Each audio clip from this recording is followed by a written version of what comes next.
I'm going to do my research paper over the perspective of feminism in Henrik Ibsen's play A Doll's House and Carol Churchill's play Top Girls. I want to show how these two authors show the same characteristics within their plays and their characters, although they were written 100 years apart. They allowed their female roles to have strong characteristics about them, such as their intelligence, strength, honesty, integrity, firmness, and powerful mindsets. Both of these authors also allow their plays to deal with the same conflicts, such as social conflict, lack of freedom, marriage problems and divorce, women's suffrage. So the first thing I'm going to talk about is Ibsen's character, Nora. She begins the play by being happy. She shows affection towards Torvald and his teasing. She's happy about his new promotion, and she seems happy with her life, although she is being treated as a doll. She seems to like the idea that she is getting pampered and she gets to take care of her children. It's not until the play progresses that you start to see her strong characteristics as a woman start to come out. She no longer wants to be called a silly girl, as Torvald would call her, and she understands that she's in debt because she has taken out a loan in order to save her husband's life. She starts to find kind of side jobs and money from Torvald she'll get in order to pay off her loan, which shows her determination as a woman. Although this kind of does make Torvald seem like not a bad husband, but a bad man in society, because his wife is taking the role of taking care of these bills and stuff. She doesn't seem to care because she wants to show her determination as a woman. We start to see her courage because she starts to break through. You see that she has actually broken the law in order to get this loan by forging a signature. And that blackmail from Krogstad is actually the reason that you start to see Nora awakening as a character. She starts to show all of these strong characteristics that she no longer wants to be how a woman is supposed to be in society. She wants to be more than that. She wants to be her own independent self. You start to see that she is actually rebellious because she does lie to Torvald about simple things. She'll eat a macaroon and then lie to him about it, even though they both know that she's the one who ate it.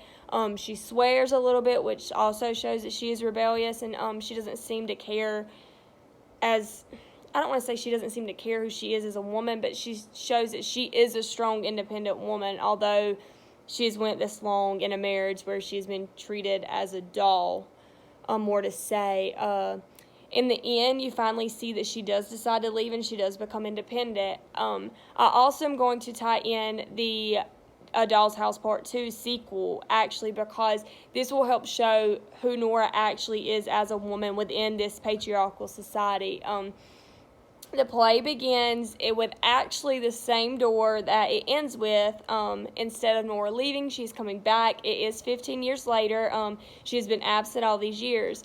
But you see that Nora does not come back for her family. She's still coming back for herself. Torvald was supposed to give her divorce, and he did not give her the divorce that she thought she had. She has become a strong author, and she is writing under an alias name.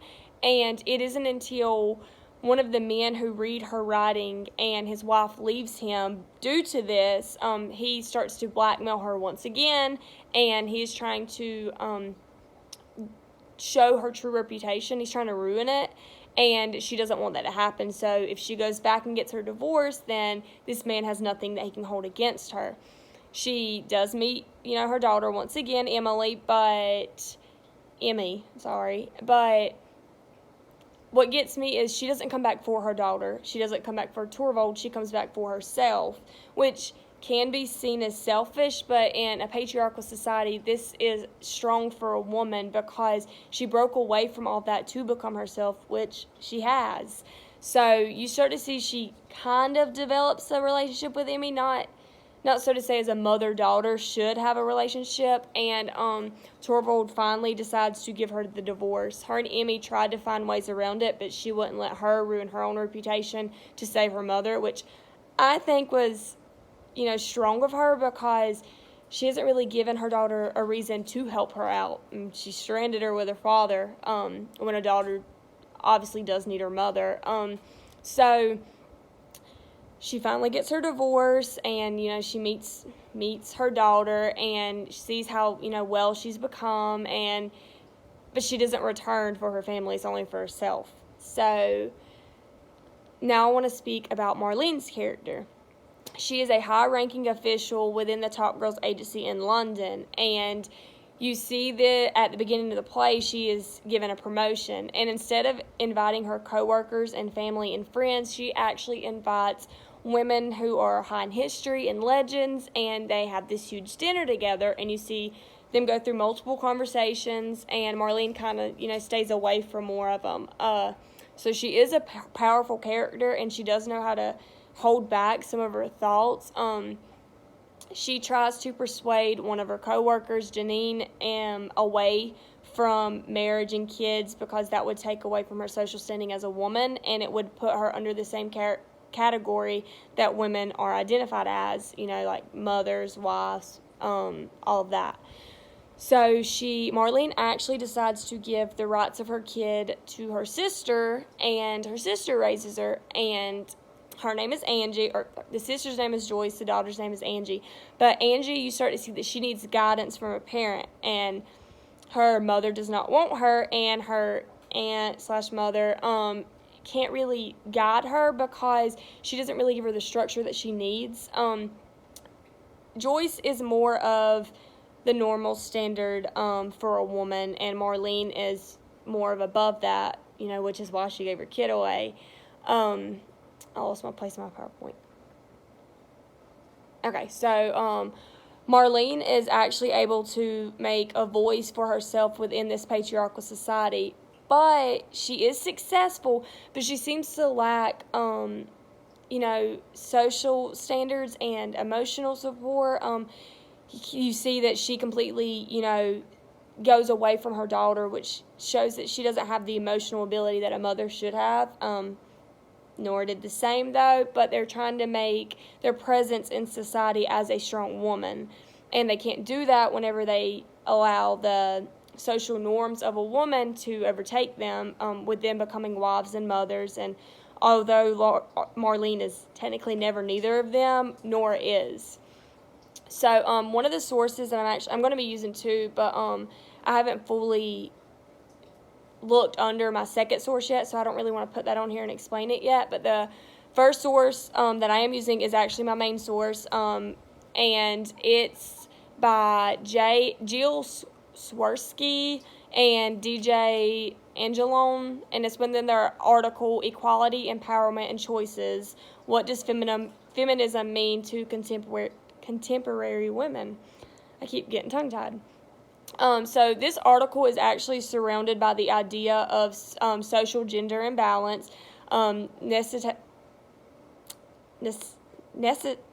necessitating women's continued self-identification as a feminist. I'll use this article to show the ideas of feminism within these plays, and it also speaks about personal influences and as strong feminist role models. And I will use this idea with Marlene's character because Churchill actually based, her strong female characters in order to help build the theater industry for women, along with, writing. And it shows how these women desire to be equal, to show empowerment, to have freedom and make their own choices within society, and they're not given that chance if they stay as mothers and wives. This article helps show the idea through the perspective of feminism, and I'll use it to show the perspective of feminism through Ibsen's eyes and Churchill's eyes, and use their plays and their two characters as, my main idea.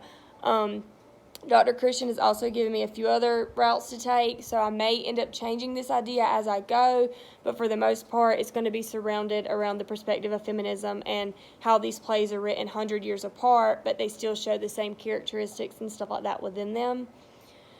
So, I want to show how the feminism has not changed over the years and the centuries, but I do want to highlight the idea of how it was such a patriarchal society in those times, because it's nothing like that today. I mean, women are known for being, powerful, and they're known for getting themselves out there, and they're not held to the standard of just being a mother and a wife and making sure the household duties are done. They're allowed to get these jobs and show who they are as people. So that leads me to my first discussion question. Where's it on my PowerPoint? Oh. Do you personally believe that Ibsen and Churchill held the same beliefs as authors in the feminist perspective, although they were 100 years apart? I talked about at the beginning of this video how they do show the same ideas and characteristics within their plays and how they are as writers. Obviously, Churchill is female and Ibsen is male. If you want to, show how some things are different within their plays, you're more than welcome to talk about that because they are two different genders, and so they will have some, differences, but for the most part, they seem the same in my perspective. My second question is, Nora is Nora a strong character for leaving her family to gain her life back? Personally, I think she is a strong character. I'm iffy with it. I'm a strong feminist, but I also believe, you have a right to your children. You shouldn't just leave them. But for the most part, for my paper, I do think that Nora is a strong character. She was able to get out of a marriage that she was not happy with, and she risked having to leave her child in order to make something of herself. She didn't stay where she was unhappy. She was able to venture out and become more than she wanted to be, or more than she was at the time. She made a name for herself, and she comes back to keep that name for herself. I believe that is a very strong characteristic for a woman, and I believe that she's very strong for doing that. We are put on this earth to live our life, and Nora chose to do that, regardless having to leave her child and husband behind. She wanted to gain her happiness back, more to say, like, she wanted to be happy, and she left, and that's what she did. Third question is, Marlene is a good character. Is she a good character to allow her sister to raise her child instead of herself, so that she can maintain her strong idea of how a woman should act within a patriarchal society? So, same with Nora. I was iffy at first, but for my paper and from my own perspective, I do believe that she's strong for that. Marlene doesn't give in to the typical mother, wife, ideas that women should be. She makes a name for herself. She gets her promotions. She's strong-willed. She has a huge voice within her company. She wouldn't have gained all that if she would have kept Angie. And so I do think that, not necessarily a good character, but a strong character, because she chose to leave her daughter with her sister in order to become more than what she was. She knew that within that society she wouldn't be able to with a child, and she would have been looked down on, which means that she probably wouldn't have got the promotion that the play started with if she would have kept Angie. That's another thing to think about. Do you think she would be the person that she is if she would have kept Angie? I don't think she would be. I think that she would have fallen the same way that Joyce had and just been the average woman. My last question actually had to go with, would it be a good idea to add part 2? But I've decided to add part 2 within it. So I'll actually ask another question instead of that one. Do you think that Emmy suffered as a child without her mother? Nora left. But in my opinion, from personal reasons, a child does need her mother. They need them there, they need to be able to teach their daughter things that a father cannot. They need to be there for the feminine part and the breakups and, everything that a father can't relate to on a girl level. So I think that in some ways Emmy does suffer, but as you see in part 2, Emmy seems like a strong character. You can see that through whenever she decides to help her mother when she has no right to. She doesn't have to help her mother find a ways around this divorce. And Nora doesn't let her, do those ways that she thought about.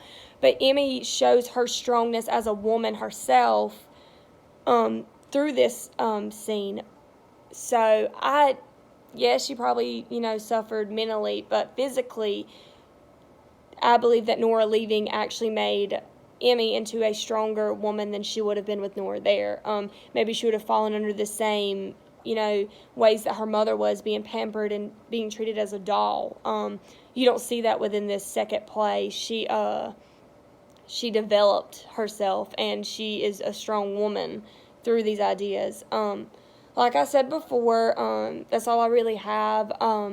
And I may end up changing my full, idea. I'm still going to do it based over feminism and based off these plays, and I'm going to use my main source. But, I may add, critiques and add stuff in. But that's my research paper. I want to do it over Henrik Ibsen and Carol Churchill and the perspectives of feminism within these plays, since they are written, 100 years apart.